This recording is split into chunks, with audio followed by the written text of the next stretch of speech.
TV 999 news కి స్వాగతం. ముందుగా ముఖ్యాంశాలు.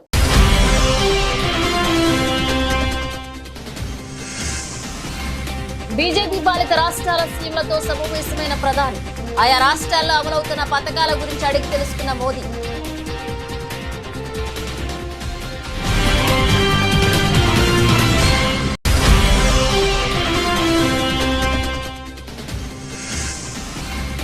హరే రామ హరే కృష్ణ ఫౌండేషన్ ప్రతినిధులతో సీఎం రేవంత్ రెడ్డి సమావేశం. కొడంగల్లో సెమీ రెసిడెన్షియల్ పైలట్ ప్రాజెక్టు పై చర్చ.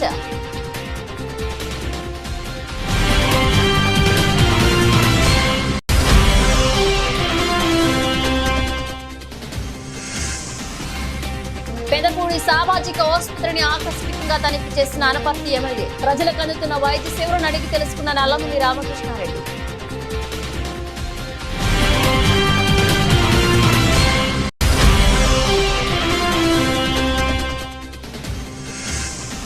అభివృద్ధికి దమ్ముంటే కొడంగల్ బరిలో నిలవాలంటూ బండి సంజయ్ సవాల్. డిపాజిట్ కూడా దక్కనివ్వబోమని హెచ్చరిక.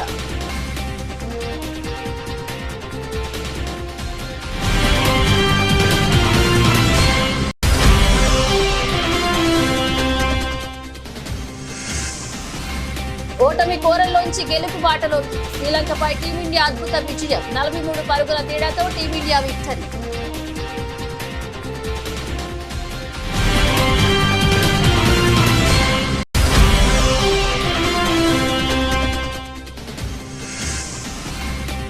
గత కొన్ని రోజులుగా తగ్గుతూ వచ్చి నేడు స్థిరంగా ఉన్న బంగారం వెండి ధరలు. కొనుగోలు చేసేందుకు ఆసక్తి చూపిస్తున్న కొనుగోలుదారులు.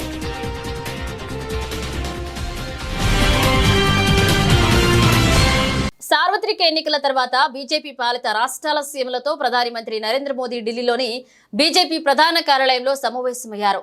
నీతి ఆయోగ్ సమావేశం తర్వాత ఈ సమావేశం జరిగింది. 13 బీజేపీ పాలిత రాష్ట్రాల ముఖ్యమంత్రులు, 3 ఎన్డీఏ పాలిత రాష్ట్రాల ఉప ముఖ్యమంత్రులు ఈ సమావేశంలో పాల్గొన్నారు. దాదాపు 3 గంటలకు పైగా సమావేశం జరిగింది. ఈ సమావేశంలో ముఖ్యమంత్రులందరూ తమ తమ రాష్ట్రాల్లో జరుగుతున్న అభివృద్ధి పనులు, కేంద్ర ప్రభుత్వ ప్రయోజిత పథకాలు ఏ విధంగా అమలు చేస్తున్నారనేది ప్రజెంటేషన్ ద్వారా వివరించారు. అదేవిధంగా ఇటీవలే జరిగిన లోక్సభ, అసెంబ్లీ ఎన్నికలతో పాటు ఉప ఎన్నికల ఫలితాలపై కొద్దిసేపు సమీక్షించారు. ఎన్నికల సభలో ప్రతి ఒక్కరూ కష్టపడి పనిచేశారని, ఎన్నికల్లో పార్టీ పనితీరు సంతృప్తిగా ఉందని మోదీ తెలిపారు. ఏ ఒక్కరూ అసంతృప్తి చెందాల్సిన అవసరం లేదని ప్రధాని మనోధైర్యాన్ని నింపే ప్రయత్నం చేశారు. గుండెలు బరువు చేసుకుని బాధపడాల్సిన అవసరం లేదన్నారు. అనంతరం రాష్ట్రాల్లో అమలవుతున్న పథకాల గురించి మోదీ అడిగి తెలుసుకున్నారు. మన దేశానికి ప్రాతినిధ్యం వహిస్తూ పారిస్ ఒలింపిక్స్ లో ఆడేందుకు వెళ్లిన అథ్లెట్లను ప్రజలంతా ఉత్సాహపరచాలని, అథ్లెట్లకు శుభాకాంక్షలు చెప్పాలని ప్రధాని నరేంద్ర మోదీ కోరారు. పారిస్ ఒలింపిక్స్ ప్రస్తుతం ప్రపంచ వ్యాప్తంగా అందరి దృష్టిని ఆకర్షిస్తుంది. ప్రపంచ వేదికపై మన క్రీడాకారులు త్రివర్ణ పతాకాన్ని రెపరెపలాడించేందుకు పారిస్ ఒలింపిక్స్ ద్వారా అవకాశం వచ్చింది. దేశానికి ఎప్పటికీ గుర్తుండిపోయే విజయాలు సాధించడానికి వెళ్లిన మన అథ్లెట్లను ప్రోత్సహించండి, ఇక భారత్ ను ఉత్సాహపరచండి అని నరేంద్ర మోదీ పేర్కొన్నారు. ఈ మేరకు ప్రధాని నరేంద్ర మోదీ తన రేడియో షో మన్ కీ బాత్ 112వ ఎపిసోడ్లో ఆదివారం మాట్లాడారు. తెలంగాణ నూతన గవర్నర్ గా జిష్ణు దేవ్ వర్మ నియమితులయ్యారు. తెలంగాణ సహా 9 రాష్ట్రాలకు గవర్నర్లను నియమిస్తూ రాష్ట్రపతి ద్రౌపది ముర్ము గత రాత్రి ఆదేశాలు జారీ చేశారు. ప్రస్తుతం జార్ఖండ్ గవర్నర్ గా వ్యవహరిస్తూ తెలంగాణ ఇన్ఛార్జిగా ఉన్న సిపి రాధాకృష్ణన్ ను మహారాష్ట్ర గవర్నర్ గా పంపారు. జిష్ణు దేవ్ త్రిపుర బీజేపీ సీనియర్ నాయకుడు. 2018 ఎన్నికల్లో చారిలాం నియోజకవర్గం నుంచి విజయం సాధించిన ఆయన బిప్లవ కుమార్ దేవ్, మణిక్ సహా ప్రభుత్వాల్లో మంత్రిగాను పనిచేశారు. 2023 ఎన్నికల్లో అదే నియోజకవర్గం నుంచి పోటీ చేసి ఓటమి పాలయ్యారు. అదే స్థానానికి వీర విధేయుడైన జిష్ణుదేవ్ను ఇప్పుడు తెలంగాణ గవర్నర్ గా నియమించారు. హరే రామ హరే కృష్ణ ఫౌండేషన్ ప్రతినిధులతో ముఖ్యమంత్రి రేవంత్ రెడ్డి సమావేశమయ్యారు. ఈ సమావేశంలో భాగంగా కొడంగల్లో సెమీ రెసిడెన్షియల్ పైలట్ ప్రాజెక్టు పై చర్చ జరిగింది. సెంట్రలైజ్డ్ కిచెన్ ద్వారా నియోజకవర్గంలో ప్రతిరోజు 28,000 మంది ప్రభుత్వ పాఠశాలలు విద్యార్థులకు బ్రేక్ఫాస్ట్, లంచ్ అందించే ఏర్పాటు చేయనున్నారు. కొడంగల్ పట్టణంలో ఇప్పటికే ప్రారంభమైన సెంట్రలైజ్డ్ కిచెన్ నిర్మాణ పనులు ప్రారంభమయ్యాయి. Hare Rama Hare Krishna charitable foundation CSR funds తో నిర్వహణలో సెంట్రలైజ్డ్ కిచెన్ నిర్మాణం పూర్తయిన వెంటనే కొడంగల్లో పైలట్ ప్రాజెక్టును సీఎం ప్రారంభించనున్నారు. ఇక రాష్ట్ర వ్యాప్తంగా అమలు చేసేందుకు దీనిపై పూర్తిగా అధ్యయనం చేయాలని సీఎం సూచించారు. పేద విద్యార్థులకు నాణ్యమైన విద్య, పౌష్టికాహారం అందించడమే లక్ష్యంగా ప్రభుత్వం ముందుకు వెళుతుందన్నారు. మజ్లిస్ ఎమ్మెల్యే అక్బరుద్దీన్ ఓవైసీకి ఏమాత్రం దమ్మున్నా వచ్చే ఎన్నికల్లో కొడంగల్ నుంచి పోటీ చేయాలని బీజేపీ నేత కేంద్ర మంత్రి బండి సంజయ్ సవాల్ విసిరారు. వచ్చే ఎన్నికల్లో అక్బరుద్దీన్ ను కొడంగల్ నుంచి బరిలోకి దింపి గెలిపించి డిప్యూటీ సీఎం పదవి ఇస్తామన్న సీఎం రేవంత్ రెడ్డి వ్యాఖ్యలకు బండి ఇలా స్పందించారు. ఆ స్థానం నుంచి ఆయనను బరిలోకి దింపితే డిపాజిట్ కూడా దక్కనివ్వబోమని హెచ్చరించారు. ఎంఐఎం గోడ మీద పిల్లి లాంటి పార్టీ అని ఎవరు అధికారంలో ఉంటే వారికి పంచన చేరడం ఆ పార్టీకి అలవాటని ఎద్దేవా చేశారు. తెలంగాణలో వచ్చేది బీజేపీ ప్రభుత్వమేనని ధీమా వ్యక్తం చేశారు. హైదరాబాద్ లో బోనాల పండుగకు ప్రభుత్వం 5 లక్షలు మాత్రమే ఇస్తే రంజాన్ పండుగకు 33 కోట్లు ఇచ్చిందని ఆరోపించారు. రాష్ట్రంలో బీజేపీ అధికారంలోకి రాగానే పాత బస్తీలోని భాగ్యలక్ష్మి ఆలయాన్ని గోల్డెన్ టెంపుల్ గా మారుస్తామని చెప్పారు. భాగ్యనగరం అంతా కూడా ఇలా బోనాల జాతర జరుగుతున్నది. అనేక జిల్లాలో గల్లీ కూడా గ్రామాల వారిగా కుల సంఘాల వారిగా బోనాలు జరుగుతున్నది. ఒక మంచి వాతావరణం జరుగుతున్నది. కాబట్టి ఈ బోనాల పండుగ సందర్భంగా, జాతర సందర్భంగా ఆ అమ్మవారు ప్రజలను కాపాడని చెప్పి ఆ తల్లిని నమ్ముకునే విధంగా బోనం సమర్పిస్తున్నామో ఆ తల్లి కరుణా కటాక్షాలు అందించాలని చెప్పి, ఒక మంచి సమాజ నిర్మాణం జరగాలని చెప్పి, అందరి కష్టాలు తొలగిపోవాలని చెప్పి, అందరూ ఆయుర ఆరోగ్యాలతో సుఖ సంతోషాలతో జీవించే విధంగా ఉండాలని చెప్పి ఆ అమ్మవారిని ప్రార్థిస్తున్నాను. భారతీయ జనతా పార్టీ ప్రభుత్వం ఇక్కడ ఏర్పడిన వెంటనే మేము చేసేది ఈ భాగ్యలక్ష్మి అమ్మవారిని గోల్డెన్ టెంపుల్గా మారుస్తాం. పక్కా మారుస్తాం, గోల్డెన్ టెంపుల్గా మారుస్తాం. దాన్ని అనుమానం విధాలు అంతకు చెప్పినా మళ్ళీ చెప్తున్నాను. కానీ 33 కోట్ల రూపాయలు రంజాన్కి ఇచ్చారు. ఇబ్బందులు తెచ్చుకోండి, కానీ మాకెందుకు ఏరియాలా అడుక్కోవాలి. మూడదానికి ఏమైనా వీళ్ళు ఎంఏ పాటలు వాళ్ళు గోడ మీద పిల్లలు ఇటు పడితే ఇటు దుంకుతారు, ఇటు పడితే ఇటు. అధికారంలో ఎవ్వరు ఉంటే వాళ్ళకు మోస్తారు. మూడదాకా కేసీఆర్ అనుకుని చాలా మంచోడు, ఇంద్రుడు చంద్రుడు అనే. ఇప్పుడు వీరికి తింటే కేసీఆర్ తిడతారు ఇప్పుడు. మరి వీళ్ళు నెక్స్ట్ కాంగ్రెస్ పార్టీ పరిస్థితి అడిగారు. అంతకుముందు కాంగ్రెస్ పార్టీ తిట్టే బీఆర్ఎస్ గోడెక్కిర్రు, బీఆర్ఎస్ గడిలోకి పోయారు. ఇప్పుడు మళ్ళీ బీఆర్ఎస్ గవర్నమెంట్ లేదు కదా, మళ్ళీ కాంగ్రెస్ గవర్నమెంట్ కదా. మరి అప్పుడు అక్బరుద్దీన్ వచ్చి ఏమనాలి? ఎస్, నా ఓల్డ్ సిటీని న్యూ సిటీగా మారుస్తా అంటే నేను దేనికైనా సిద్ధం అనాలి అన్నాడు. నా హాస్పిటల్ బాగా నడవాలి, నా వ్యాపారాలు మంచిగా జరగాలి, నేను చేసే కబ్జాలు బాగుండాలి, ఓట్స్లో కూడా ట్యాక్సులు కట్టద్దు, ట్యాక్సులు కట్టే ఆఫీసర్లు వస్తే కొట్టాలి, కొట్టిన ఎవరు కేసు పెట్టద్దు.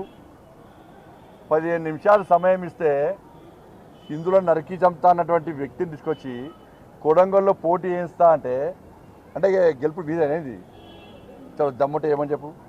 మేము అందరం కూర్చొని నిర్ణయించుకొని, మా పార్టీని నిర్ణయించుకొని కొడంగల్లో గిట్లా అక్బరుద్దీన్ వేసి పోటీ చేస్తే డిపాజిట్ రాకుండా చేసే బాధ్యత మాది. ఖతర్నాక్ అభ్యర్థులు నిలబడతాం మేము. ఒక్కొక్క యువకుడు ఒక్కొక్క ఇంటికి ఇన్ఛార్జిగా వస్తాడు. స్వచ్ఛందంగా వచ్చే పరిస్థితి తెలంగాణ రాష్ట్రంలో. ఒక్కొక్క యువకుడు కొడంగల్లో ఒక్కొక్క ఇంటికి ఇన్ఛార్జ్గా వచ్చి డిపాజిట్ రాకుండా చేస్తాం మేము. కాకినాడ జిల్లా పెదపూడి మండలంలోని 30 పడకల సామాజిక ఆసుపత్రిని అనపర్తి ఎమ్మెల్యే నల్లమల్లి రామకృష్ణారెడ్డి ఆకస్మికంగా తనిఖీ చేశారు. ప్రజలకు అందుతున్న వైద్య సేవలను అడిగి తెలుసుకున్నారు. ఆసుపత్రి వైద్యుల సమావేశంలో మాట్లాడుతూ ప్రజలకు మెరుగైన వైద్యం అందించాలని, పేద ప్రజలకు ప్రభుత్వం అందించే వైద్యాన్ని పూర్తి స్థాయిలో ప్రజలకు అందించాలని, అలాగే ఆసుపత్రిలో కావాల్సిన మౌలిక సదుపాయాలకు కృషి చేస్తామన్నారు. అనంతరం సామాజిక ఆసుపత్రి సూపరింటెండెంట్ తో కలిసి మీడియాతో మాట్లాడారు అనపర్తి ఎమ్మెల్యే నల్లమల్లి రామకృష్ణారెడ్డి. ఇతర సిబ్బంది అందరితో సమీక్ష నిర్వహించుకోవడం జరిగింది. ఈ ఆసుపత్రిలో అందుతున్న వైద్య సేవలు, ఇక్కడ ఇంకా అదనంగా సౌకర్యాలు కల్పించాల్సిన పరిస్థితి, ఇవన్నిటిపైన సమీక్ష చేస్తే గత 5 సంవత్సరాలుగా ఇక్కడ పనులు నత్తనడకన సాగుతూ ఉన్నాయి. మరో రోజు ప్రభుత్వం ఇక్కడ సిహెచ్సి అభివృద్ధి కోసం నిధులు కేటాయించడం జరిగింది. కానీ గత 4 సంవత్సరాలుగా పనులు సాగుతున్న అది పనులు పూర్తిగాని పరిస్థితుల్లో ఇక్కడ వైద్య సేవలకి పూర్తిగా అంతరాయం ఏర్పడింది. అందువలన ఇంజనీరింగ్ అధికారులతో కూడా త్వరలోనే సమీక్ష చేసి ఆ పనులు త్వరితగతిన పూర్తవడం కోసం ఏ చర్యలు తీసుకోవాలనే దానిపైన తగు నిర్ణయం తీసుకొని సక్రమమైన రీతిలో అందరికీ అందుబాటులో ఉండే విధంగా వైద్య సేవలు అందించడం కోసం ఈ ప్రభుత్వం కృషి చేయడం జరుగుతూ ఉంది. గత ప్రభుత్వ హయాంలో ప్రచార ఆర్భాటాలు తప్పించి, ఉదాహరణకి ఇవాళ ఇక్కడ సిహెచ్సినే తీసుకుంటే ఈ బిల్డింగు గతంలో ఎప్పుడో నిర్మాణం అయింది. పైన అదనపు వసతి, అడిషనల్ అకామిడేషన్ కోసం కొంత ప్రొవిజన్ ఇచ్చారు. అది పూర్తి కాకుండానే భవనాలపైన పేర్లు వేసుకునే పరిస్థితి, ప్రోటోకాల్ నిబంధనలకి పూర్తిగా వ్యతిరేకంగా నిర్మాణం సక్రమంగా పూర్తి చేసి శిలాఫలకం వేసుకోవడం అనేది గతంలో ఎవరినైనా చూసాం ప్రజాప్రతినిధులు. ఆ విధంగా కాకుండా బిల్డింగుల పైన పెద్ద పెద్ద పేర్లు రాసుకుని ప్రచార ఆర్భాటాలకు పోవడం, తీరా అక్కడ చూస్తే అక్కడ సౌకర్యాలు లేమి, ఇక్కడ కనీసం టాయిలెట్స్ లేవు, అదేవిధంగా కొంత మెడికల్ ఎక్విప్మెంట్ లేదు, ఇన్వెస్టిగేషన్స్కి అంతరాయం ఉంది, అదేవిధంగా ప్రధానంగా డాక్టర్స్ కన్సల్టేషన్కి ప్రధానంగా లోపంగా ఉంది. ఇన్ని లోపాలు పెట్టుకుని ఏ విధంగా ఆ ప్రచారం చేసుకున్నారనేది మరి సాక్షాత్తు అయిన వైద్యుడు అయ్యి ఉండి ఇక్కడ వైద్య సౌకర్యాలు మెరుగుపరచకుండా ఓన్లీ ప్రచారానికి మాత్రమే పరిమితం అవడం చాలా దురదృష్టకరం. ఇప్పుడు పూర్తిగా నాకు ఒక అవగాహన రావడం జరిగింది. మల్కాజ్గిరి పార్లమెంట్ పరిధి ఎల్బీ నగర్ అసెంబ్లీ నియోజకవర్గం హయాత్ నగర్ రాఘవేంద్ర నగర్ కాలనీలో పోచమ్మ తల్ల దేవాలయ బోనాల వేడుకల్లో ఎంపీ ఈటెల రాజేందర్ పాల్గొని ప్రత్యేక పూజలు నిర్వహించారు. అనంతరం ఆయన మీడియాతో మాట్లాడుతూ అమ్మవారికి బోనం సమర్పించే ఆనవాయితీ కొన్ని వందల సంవత్సరాలుగా కొనసాగుతుందన్నారు. గోల్కొండ బోనంతో మొదలై బలకంపేట, సికింద్రాబాద్, ఓల్డ్ సిటీలోని అమ్మవారికి బోనాలు చెల్లించడం నెల రోజుల పాటు కొనసాగుతుందని తెలిపారు. అందరూ చల్లగా జీవించే భాగ్యం కలగాలని అమ్మవారికి మొక్కులు చెల్లించుకోవడం జరిగిందన్నారు. అమ్మవారికి బోనం సమర్పించేటువంటి ఆనవాయితీ కొన్ని వందల సంవత్సరాలుగా కొనసాగుతూ ఉంది. అందులో ముఖ్యంగా గోల్కొండ బోనంతో మొదలై ఇవాళ సికింద్రాబాద్ అమ్మవారి బోనంతో, అదేవిధంగా ఓల్డ్ సిటీలో ఉన్నటువంటి బోనంతో 1 మంత్ పాటు, నెల రోజుల పాటు జరిగేటువంటి ఈ పండుగ అందరూ కూడా చల్లగా జీవించే భాగ్యం కలగాలని, మంచి పంటలు పండి సుఖ సంతోషాలతో జీవించేటువంటి భాగ్యం తెలంగాణ ప్రజలకు కలగాలని చెప్పి ఈ సందర్భంగా మొక్కులు చెల్లించడం జరిగింది. దివంగత మహానేత మాజీ కేంద్ర మంత్రి జైపాల్ రెడ్డి 5వ వర్ధంతి సందర్భంగా హైదరాబాద్ నెక్లెస్ రోడ్లోని స్ఫూర్తి స్థల్లో జైపాల్ రెడ్డి ఘాట్ కి తెలంగాణ శాసన మండలి చైర్మన్ గుత్తా సుఖేందర్ రెడ్డి మరియు ముఖ్యమంత్రి రేవంత్ రెడ్డి, మంత్రులు, కుటుంబ సభ్యులు నివాళులర్పించారు. ఈ సందర్భంగా ఆయన సేవలను గుర్తు చేసుకున్నారు. ఈ కార్యక్రమంలో Gutta Venkata Reddy, memorial trust chairman Gutta Amit Reddy, మాజీ జెడ్పీటీసీ పాసిం రామరెడ్డి కూడా పాల్గొని నివాళులర్పించారు.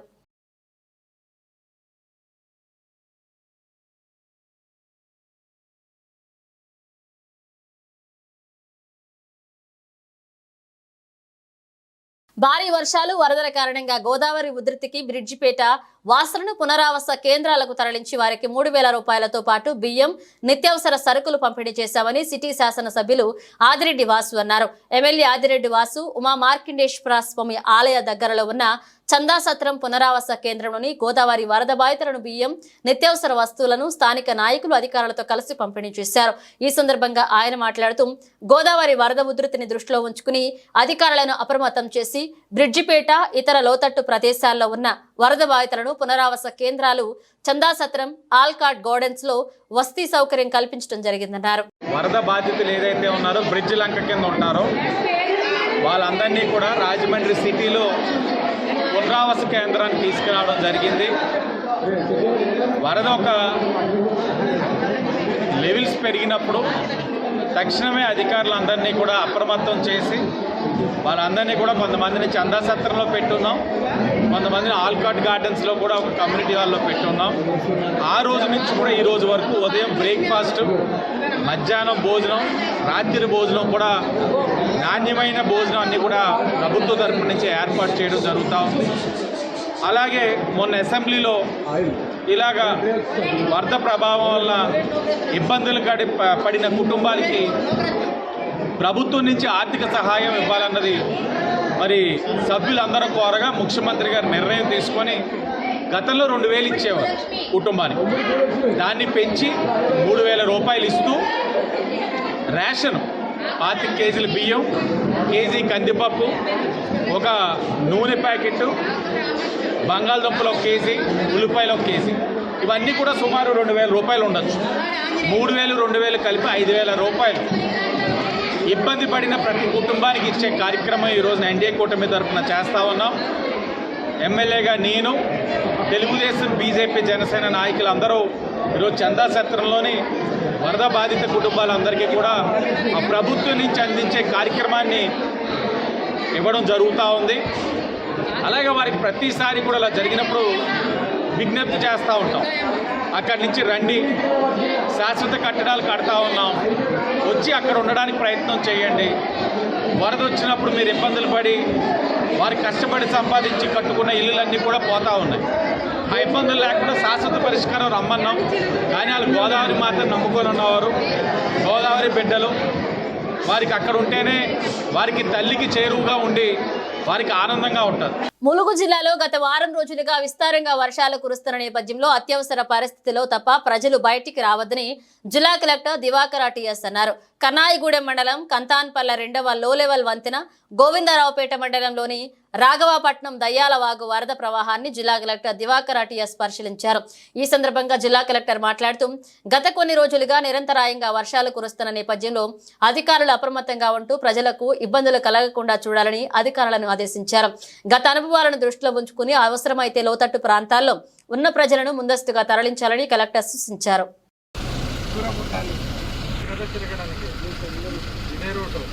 కానీ ఇప్పుడు తిరగడానికి లేదు.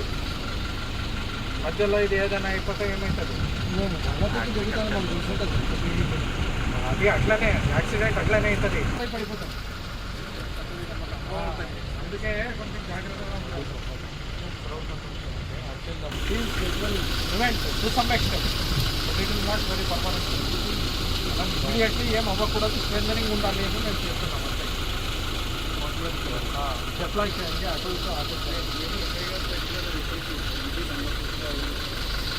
కాకినాడ జిల్లా జగంపేట స్థానిక గోకవరం రోడ్లోని కాపు కళ్యాణ మండపం వద్ద జ్యోతుల నెహ్రూ ఫౌండేషన్ ఆధ్వర్యంలో ఉచిత డిఎస్సి కోచింగ్ సెంటర్ ప్రారంభించేందుకు అక్కడ మౌలిక వసతులు కల్పించడానికి జగంపేట ఎమ్మెల్యే జ్యోతుల నెహ్రూ పనులు పరిశీలించారు.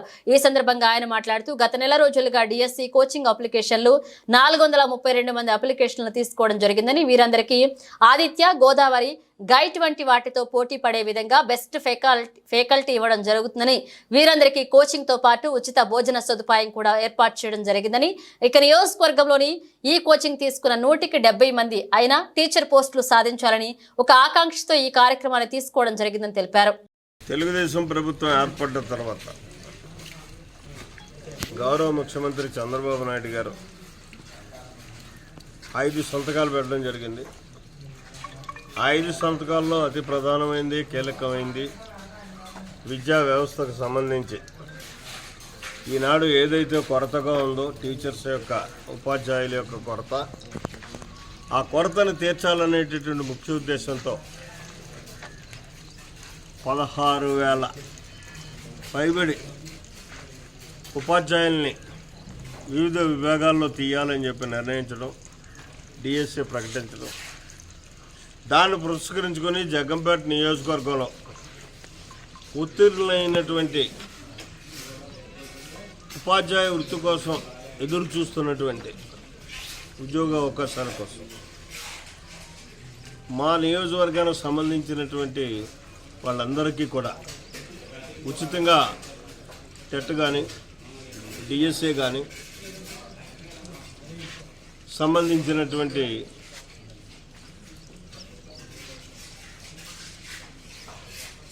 ట్రైనింగ్ ఏదైతే కోచింగ్ క్యాంప్ పెట్టాలి అని చెప్పి నిర్ణయించుకోవడం జరిగింది. జ్యోతుల నెహ్రూ ఫౌండేషన్ ద్వారా ఈ ఉచిత క్యాంప్ అన్నది మెటీరియల్తో సహితంగా బుక్స్ అన్నీ కూడా ఇవ్వడం జరుగుతుంది. స్టేషనరీతోటి అది చెప్పడమే కాకుండా, అది ఇవ్వడమే కాకుండా మధ్యాహ్నం భోజన సదుపాయం కూడా ఉంటుంది, టీ సదుపాయం కూడా ఉంటుంది. అంటే ఇక్కడి నుంచి బయటికి వెళ్లకుండా విద్యార్థులు ఇక్కడే ఉండి పూర్తి టైం అంతా కూడా కేటాయించి వాళ్ళ క్లాసెస్లో పాల్గొని రేపు జరిగేటటువంటి ఎంపికలు ఎక్కువ శాతం, అంటే సుమారు 432 మంది వచ్చారు, కోచింగ్ తీసుకోవడానికి సిద్ధంగా ఉన్నారు. ఆ 432 మందికి కూడా అన్ని సౌకర్యాలను ఏర్పాటు చేసి ఇక్కడ తెలంగాణలోని బొగ్గు బ్లాక్లకు సింగరేణికే నేరుగా కేటాయించాలని వేలంపాట నాపాలని డిమాండ్ చేస్తూ సిపిఐ ఆధ్వర్యంలో ఈ నెల 29 నుంచి సింగరేణి పరిరక్షణ యాత్రను చేపడుతున్నట్లుగా సిపిఎం పార్టీ జిల్లా కార్యదర్శి వర్గ సభ్యులు దుర్గం దినకర్ యాత్రకు సంబంధించిన పోస్టర్లను నాయకులతో కలిసి జిల్లా కేంద్రంలోని అంబేద్కర్ చౌక్ లో విడుదల చేశారు. ఈ సందర్భంగా ఆయన మాట్లాడుతూ ఈ నెల 29న ఉదయం మంచిర్యాల జిల్లా బెల్లంపల్లిలో తమ పార్టీ రాష్ట్ర కార్యదర్శి తమ్మినేని వీరభద్రం యాత్రను ప్రారంభిస్తారని అన్నారు. వచ్చే నెల 5వ తేదీ వరకు 8 రోజుల పాటు ఈ బస్సు యాత్ర కొనసాగుతుందని, కొత్తగూడెంలో ముగింపు సభ ఉంటుందని వివరించారు. పార్టీ ఆధ్వర్యంలో రేపటి నుండి సింగరేణిని కాపాడాలని చేపట్టేటువంటి యాత్రను కొమరంభీం జిల్లా ప్రజలు జయప్రదం చేయాలని సిపిఎం పార్టీ కొమరం జిల్లా పార్టీగా కోరుతున్నాం. ఈరోజు సింగరేణిని ప్రైవేట్ పరం చేయాలని ఈరోజు కేంద్రంలో ఉన్న బీజేపీ ప్రభుత్వము ప్రయత్నం చేస్తుంది. దానికి రాష్ట్రంలో అధికారంలో ఉన్న కాంగ్రెస్ ప్రభుత్వం కూడా వత్తసు పలుకుతూ ఉంది. దీన్ని మేము సిపిఎం పార్టీగా తీవ్రంగా వ్యతిరేకిస్తున్నాం. కాబట్టి ఏదైతే సిపిఎం పార్టీ సింగరేణి బొగ్గు గనులు కాపాడాలని, సింగరేణిని ప్రైవేట్ పరం చేయకూడదని చేపట్టిన ఈ యాత్రను జయప్రదం చేసి సింగరేణిని కాపాడాల్సిన బాధ్యత ప్రతి ఒక్క ప్రజానికపై ఉంది అని ప్రతి ఒక్కరి యొక్క యాత్రలో భాగస్వాములు కావాలని కోరుతా ఉన్నాం. చిత్తూరు నగరంలోని R&B అతిథి గృహంలో ఆదివారం మధ్యాహ్నం IFTU పార్టీలో మాజీ CITU జిల్లా కార్యదర్శి చైతన్య 6 సంఘాల నాయకులు చేరారు. ఈ సందర్భంగా రాష్ట్ర ఉపాధ్యక్షులు రాయప్పనేని హరికృష్ణ మాట్లాడుతూ జిల్లాలోని అన్ని వర్గాలు కార్మికుల కోసం పోరాటం చేస్తున్న ఏకైక సంస్థ Indian federation of trade unions అన్నారు. ఈ సంస్థలో 40 సంవత్సరాల అనుభవం ఉన్న చైతన్య 6 సంఘాల నుండి నాయకులు చేరడం హర్షానీయమన్నారు. భవిష్యత్తులో కార్మికుల సమస్యల పరిష్కారానికి మరింత పటిష్టంగా కృషి చేస్తామన్నారు. నూతనంగా పార్టీలో చేరిన జిల్లా నాయకులు చైతన్య మాట్లాడుతూ 40 సంవత్సరాలుగా కార్మికుల కోసం పోరాటం సాగిస్తున్నారని, ఈ నేపథ్యంలో IFTUలో చేరడం తన పోరాటానికి ఒక నూతన శకమన్నారు. 40 సంవత్సరాలుగా ఈ చిత్తూరు కేంద్రంగా జిల్లా మొత్తానికి కార్మిక వర్గానికి కమ్యూనిస్ట్గా సేవ చేశాను. అది మీకు తెలుసు. ఈరోజు ప్రభుత్వం మారిన తర్వాత సమస్యలన్నీ కూడా చాలా ఎక్కువవుతున్నది. ముఖ్యంగా ఈ కాంట్రాక్ట్ అవుట్సోర్సింగ్ ఉద్యోగులకు కానీ, ఫ్యాక్టరీ వర్కర్ల సమస్య కానీ, లేదంటే స్థానికంగా ఉన్న ఇతర రంగాల వర్కర్లకు సమస్యలు రోజు పెరిగిపోతున్నది. ఈ సమస్యలు పరిష్కరించడానికి నేను మరింత క్రియాశీలంగా పనిచేయాలని IFTU ఈరోజు చేయడం జరిగింది. నేను ఉంటే హామీ ఇస్తున్న జిల్లా కార్మిక వర్గానికి ఈ యొక్క IFTU సంస్థ ద్వారా ఈ జిల్లాలో వివిధ రంగాల కార్మికులకు నేను సమస్యల పరిష్కారానికి కృషి చేస్తానని తెలియజేస్తున్నాను. ఒకే మాట అంటే మధ్యాహ్న భోజన వర్కర్లకు గత 5 సంవత్సరాలుగా వేతనాలు పెరగలేదు, కేవలం 3,000 ఇస్తున్నారు. రెండవది ప్రభుత్వం మారిన తర్వాత మిమ్మల్ని నిలిపేస్తాము, మీరు వేరే వాళ్ళతో చేయించుకోండి అని చెప్పేసి వాళ్ళు చెప్తున్నారు. ఇది కరెక్ట్గా IFTU బయటపడాలి. అట్లాగే ఆశా వర్కర్స్కు వేధింపులు ఎక్కువైనది, అంగన్వాడీ వర్కర్స్కు వేధింపులు ఎక్కువైనాయి. అట్లాగే ఫ్యాక్టరీ వర్కర్స్లో యజమానులు హరాస్మెంట్ ఎక్కువైంది. కాబట్టి ఈ సమస్యలన్నిటిపైన నేను పనిచేయడానికి సిద్ధపడినాను. IFTU యొక్క సహకారంతో ఈ జిల్లాలో కార్మిక వర్గానికి మరింత సేవ చేస్తానని చెప్పేసి హామీ ఇస్తున్నాను. నిజాయితీ కలిగినటువంటి, క్రమశిక్షణ కలిగినటువంటి IFTUలో కామ్రేడ్ చైతన్య గారు చాలా సీనియర్, మీ అందరికీ కూడా తెలుసు. గత 40 సంవత్సరాల నుంచి వామపక్ష ఉద్యమంలో కానీ, అలాగే ట్రేడ్ యూనియన్లో పనిచేశారు. కార్మిక వర్గానికి అనేక విధాలుగా సేవ చేసినటువంటి చైతన్య గారు ఈరోజు IFTUలో చేరడం మాకు చాలా సంతోషం. అలాగే IFTUగా మేము ఆయన్ను సాధారణంగా కూడా ఆహ్వానించడం అనేది జరిగింది. రానున్న కాలంలో కార్మిక వర్గానికి ఆయన అండగా నిలబడతాడని, అలాగే పోరాటాల్లో ముందుంటాడని కూడా మేము ఆశిస్తున్నాము. అందుకు IFTU వేదిక ఎంచుకోవడం అనేది చాలా సంతోషకరమైనటువంటి విషయం. రానున్న కాలంలో మేమందరూ కూడా కలిసి ఈ చిత్తూరు జిల్లాలో ఉన్నటువంటి కార్మిక వర్గానికి, ఉద్యోగ వర్గానికి, అలాగే స్కీమ్ వర్కర్లందరికీ కూడా అనేక పోరాటాలు రూపొందించి వాళ్ళ సమస్యల కోసం పోరాటం చేయడానికి మేమందరూ కూడా కంకణం కట్టుకుంటామని చెప్పి, అలాగే ప్రభుత్వం అనుసరిస్తున్నటువంటి విధానాలపైన, అలాగే కార్మిక వర్గం పైన, స్కీమ్ వర్కర్లను ఉద్యోగులుగా గుర్తించాలని చెప్పి మేము డిమాండ్ చేస్తూ ఈ యొక్క పోరాటాలు ముందుకు తీసుకోవడానికి సమాయత్తమవుతామని చెప్పి ఈ సందర్భంగా తెలియజేస్తాం. శ్రీలంకతో T20 సిరీస్ లో టీమిండియా గెలుపుతో బోణీ కొట్టింది. పల్లెకేలిలో జరిగిన తొలి టీ20 మ్యాచ్లో టీమిండియా 43 పరుగుల తేడాతో ఆతిథ్య శ్రీలంకను ఓడించింది. ఈ మ్యాచ్లో టాస్ ఓడి మొదట బ్యాటింగ్ చేసిన టీమిండియా నిర్ణీత 20 ఓవర్లలో 7 వికెట్లు 213 పరుగులు చేసింది. 214 పరుగుల భారీ లక్ష్య ఛేదనను శ్రీలంక ఆరంభించిన తీరు చూస్తే ఆ జట్టు గెలుపుపై ఎవరికీ సందేహాలు కలగవు. ఆ జట్టు స్కోరు 8 ఓవర్లకే 80 పరుగులు దాటింది. ఆ తర్వాత కూడా 14 ఓవర్లలో 140 పరుగులు చేసి విజయం దిశగా దూసుకుపోతున్నట్లుగా కనిపించింది. కానీ టీమిండియా బౌలర్ల కీలక సమయంలో రాణించడంతో శ్రీలంక అక్కడి నుంచి క్రమం తప్పకుండా వికెట్లు కోల్పోయింది. చివరికి 19.2 ఓవర్లలో 170 పరుగులకు ఆలౌట్ అయింది. కెప్టెన్ చరిత్ అసలంక 0, మాజీ కెప్టెన్ దసున్ షనక 0 డకౌట్ కావడంతో లంక విజయావకాశాలు ప్రభావితం చేసింది. కుషాల్ పెరీరా 20, కమిందు మెండిస్ 12 పరుగులు చేశారు. మిగతా అంతా సింగిల్ డిజిట్ కే పరిమితమయ్యారు. టీమిండియా బౌలర్లలో part time bowler Riyan Parag 3 వికెట్లు పడగొట్టడం విశేషం. హర్షదీప్ సింగ్ 2, ఆకర్ష్ పటేల్ 2, మహమ్మద్ సిరాజ్ 1, రవి బిస్టోయ్ 1 వికెట్ చేశారు. ఈ విజయంతో టీమిండియా 3 మ్యాచ్లలో టీ20 సిరీస్ లో 1-0 తేడాతో ముంజందు వేసింది. దేశంలో గత కొన్ని రోజులుగా తగ్గుతూ వచ్చిన బంగారం, వెండి ధరలు ఈ రోజు మాత్రం స్థిరంగా ఉన్నాయి. ఈ నేపథ్యంలో గత వారం రోజుల్లో పసిడి ధరలు దాదాపు 5,000 రూపాయలు తగ్గుముఖం పట్టాయి. ఈ రోజు హైదరాబాద్, విజయవాడలో 24 క్యారెట్ల పసిడి ధర 10 గ్రాములకు 69,900గా ఉండగా 22 క్యారెట్ల బంగారం రేటు 10 గ్రాములకు 63,250గా ఉంది. ఇక వారం రోజుల క్రితం జూలై 21న ఈ ప్రాంతంలో 22 క్యారెట్ల బంగారం ధర 10 గ్రాములకు 67,800గా ఉండగా 24 క్యారెట్ల బంగారం ధర 10 గ్రాములకు 73,970గా ఉంది.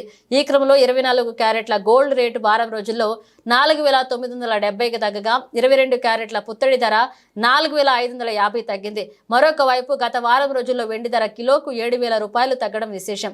ఈ నేపథ్యంలో నేడు కేజీ వెండి ధర ఢిల్లీలో 84,500 ఉండగా జూలై 21న ఇదే చోట 91,500గా ఉంది. గత కొన్ని రోజులుగా బంగారం, వెండి ధరలు తగ్గుముఖం పట్టిన క్రమంలో అనేక మంది కొనుగోలు చేసేందుకు ఆసక్తి చూపిస్తున్నారు. బులెటిన్ ముగించే ముందు హెడ్లైన్స్ మరోసారి.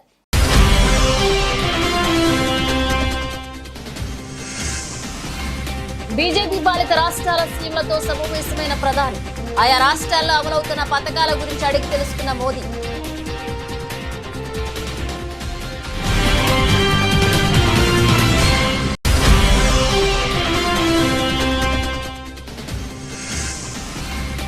హరే రామ హరే కృష్ణ ఫౌండేషన్ ప్రతినిధులతో సీఎం రేవంత్ రెడ్డి సమావేశం. కొడంగల్లో సెమీ రెసిడెన్షియల్ పైలట్ ప్రాజెక్టు పై చర్చ.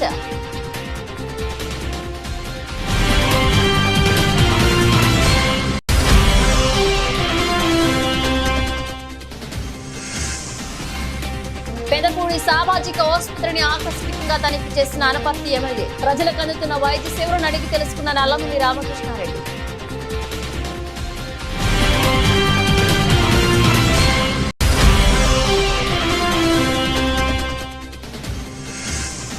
అక్బరుద్దీన్కు దమ్ముంటే కొడంగల్ బరిలో నిలవాలంటూ బండి సంజయ్ సవాల్. డిపాజిట్ కూడా దక్కనివ్వబోమని హెచ్చరిక.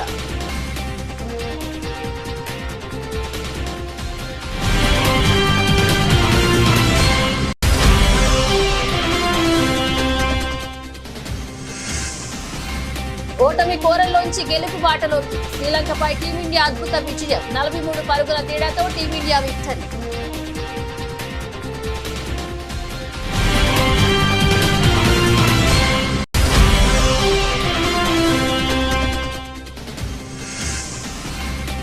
గత కొన్ని రోజులుగా తగ్గుతూ వచ్చి నేడు స్థిరంగా ఉన్న బంగారం, వెండి ధరలు. కొనుగోలు చేసేందుకు ఆసక్తి చూపిస్తున్న కొనుగోలుదారులు.